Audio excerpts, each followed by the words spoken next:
आपके कई जन्मों के पुण्य होते हैं जिसके कारण स्वरूप आपके सिर पे गुरु का हाथ आता है। कि गुरु का मिलना असल में एक वरदान है। बाबा जी हैं, पर मुझे नहीं पता था वो मेरे पुण्य किसी कारण से बढ़वा रहे हैं कि मैं अभी उनके जैसे एक महान गुरु के पास पहुंचने वाला हूँ। बाबा जी की फोटो, साथ में एक ऋषि जी की फोटो और साथ में एक सोफे पे एक माता जी बैठी थी। उनको देखते ही ना एक कॉन्फिडेंस अंदर से अपने आप जनरेट हो गया कि नहीं, कुछ है इस क्रिया में, कुछ है।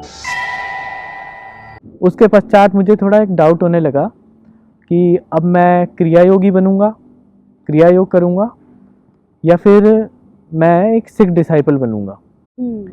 तो उन्हीं दिनों मुझे एक सपना आया था। उस सपने में मैंने देखा कि गुरुद्वारे में दीक्षा कार्यक्रम चल रहा है। वहाँ सभी फीमेल्स अमृत चख रही थी। गुरुद्वारे में दीक्षा होती है तो अमृत चखाते हैं 5 प्यारे।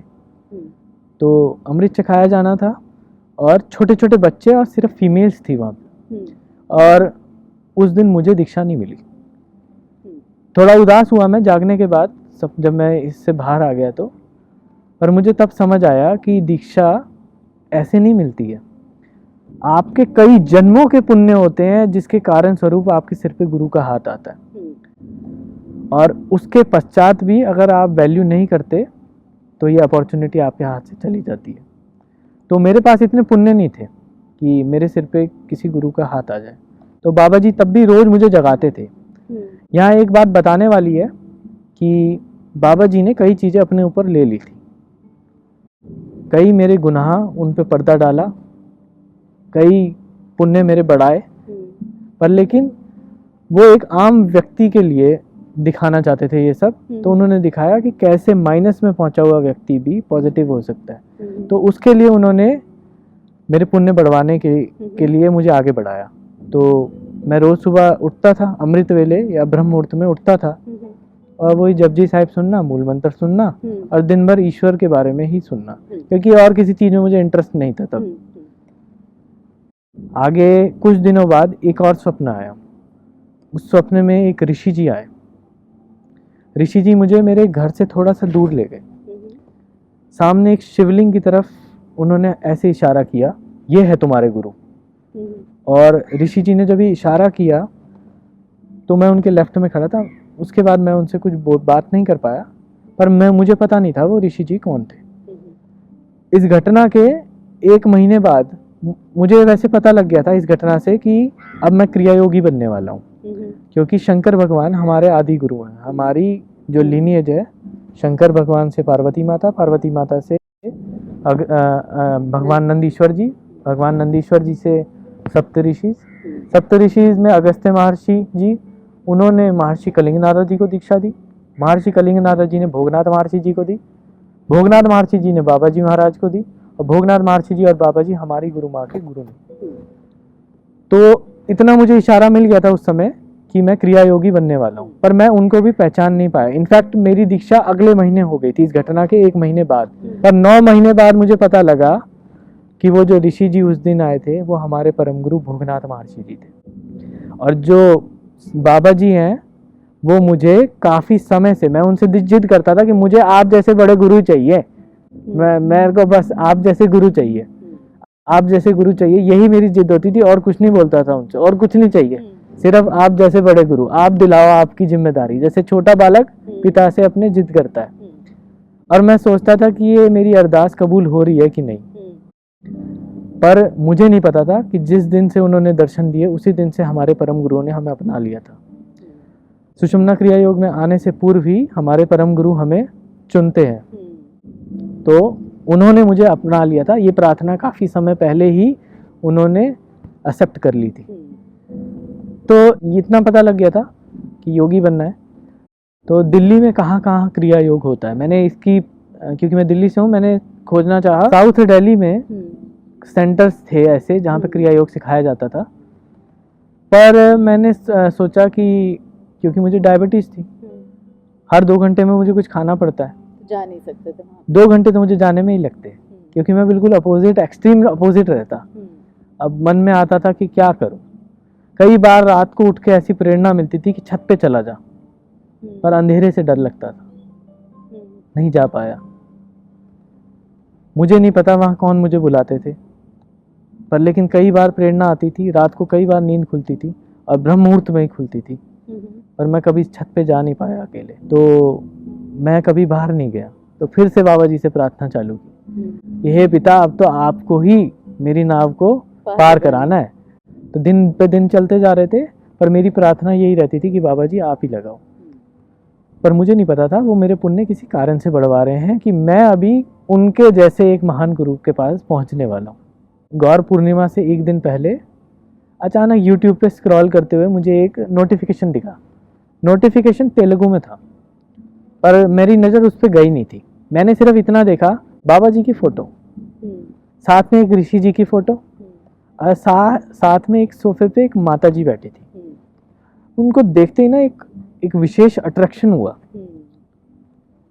मैं बता नहीं सकता, ये सिर्फ तभी होगा जब आप माता जी को पहली बार देखो, चाहे किसी भी फॉर्म में देखो, चाहे फोटो में देखो, चाहे रियल रूप में देखो आप उन्हें फिजिकल बॉडी में, पर एक अट्रैक्शन हुआ जो अनएक्सप्लेनेबल है।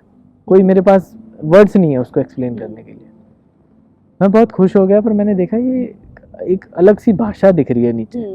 ये तेलुगु के बारे में कुछ पता नहीं था मेरे को, तो मैं बहुत उदास हो गया। मैंने कहा अरे, आज इतना पास लेके गए बाबा जी आप, और फिर वापस दूर ले जा रहे हो।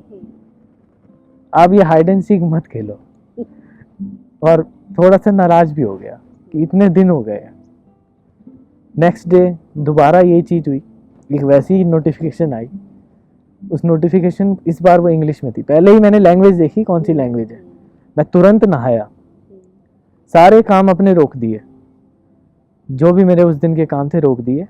संडे के दिन शाम 4 बजे यूट्यूब पे गौर पूर्णिमा के दिन मेरी दीक्षा हुई। तो दीक्षा ऑनलाइन हुई थी। उसके बाद माताजी ने 21 मिनट का सेशन कराया, क्योंकि पूर्णिमा का दिन था, एनर्जीज वर एट पीक। जब मैं बैठा तो मुझे ऐसा लगा कि मेरी body to and fro move कर रही है, ऑसिलेट कर रही है। एक कॉन्फिडेंस अंदर से अपने आप जनरेट हो गया कि नहीं, कुछ है इस क्रिया में, कुछ है, मैं इसे नहीं छोड़ूंगा, मैं इसे करूंगा। वहाँ पे उन्होंने इंस्ट्रक्शन दिया, to know the full potential of this क्रिया you should continue first 49 days. And उन्होंने एक नंबर दिया, और मैंने उस नंबर पे अपनी लोकेशन और अपना नाम भेज दिया, पर 3-4 दिन तक कोई जवाब नहीं आया। तो फिर थोड़ा उदास हो गया कि बाबा जी पाप इतने ज़्यादा किए हैं कि शायद मेरा लगते नहीं बन पाएगा हिसाब। मुझे फिर घबराहट होने लगी, पता नहीं मेरे सिर पे गुरु का हाथ आएगा कि नहीं, ये ब्लेसिंग मुझे मिलेगी कि नहीं। एक रात फिर हुई, रात को बाबा जी फिर आए। बाबा जी एक लेडी से बात कर रहे थे, तो लेडी को मैं बैक से देख पा रहा था, पीछे से दिख रही थी। बाबा जी दिख रहे थे सामने से बोलते हुए। बाबा जी उसके कान में कुछ कह रहे थे उस लेडी के। तो अब मैं दूर खड़ा था, मुझे ये पता लग रहा था कि बाबा जी उसके कान में कुछ कह रहे हैं, पर लेकिन मैं ये नहीं समझ पा रहा था कि क्या बात हो रही है। अगले दिन उठा तो मुझको लगा कि मेरे को तो मेरा जवाब मिला नहीं, शायद मैं ज़्यादा ही सोच रहा हूँ, आजकल ज़्यादा बाबा जी के बारे में सोचने लग गया हूँ, तो उल्टी सीधी हेलुसिनेशन हो रही है। तो जब ये हुआ 11 बजे के आसपास मेरे पास फ़ोन आया कि आप आयुष बोल रहे हैं। मैंने कहा जी हाँ। तो बोले कि हम दिव्य बाबा जी सुषुम्ना क्रिया योग फाउंडेशन से बोल रहे हैं, हम आपके वॉलंटियर असाइन किए गए हैं, आपको कोई भी डाउट होगा तो उसके रिगार्डिंग हम आपसे बात करेंगे।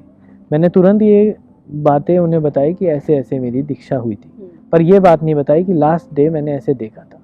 जब फ़ोन कट गया तब मुझे समझ आया कि बाबा जी कहना चाहते थे आज से ये मार्ग बनेंगे मेरी बातें तेरे तक लेके जाने का, ये वॉलंटियर। उसके बाद कई बार कई लोगों ने मुझसे पूछने की कोशिश की कि वो कौन थे, क्योंकि मैं शुरू में 2 वॉलंटियर के साथ रहा हूँ, तो चेंज हुए थे मीन्स वॉलंटियर मेरे।